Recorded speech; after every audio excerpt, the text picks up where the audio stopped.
natin yung ating lentil, guys. Lentil. Gasa natin. Huwak-huwak. Siyempre, baka may mga dirty. Ayun, ayun, oh. Lumutang, lumutang. Ayan. O, diba? Kailangan talagang hugasan ng maayos, guys.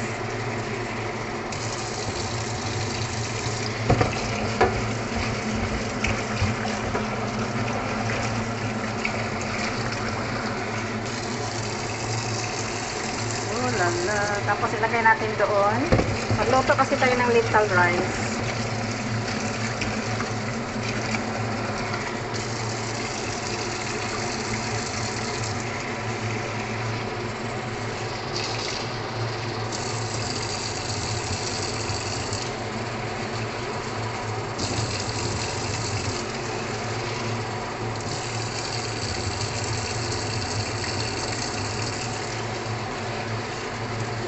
Uy, nahulog.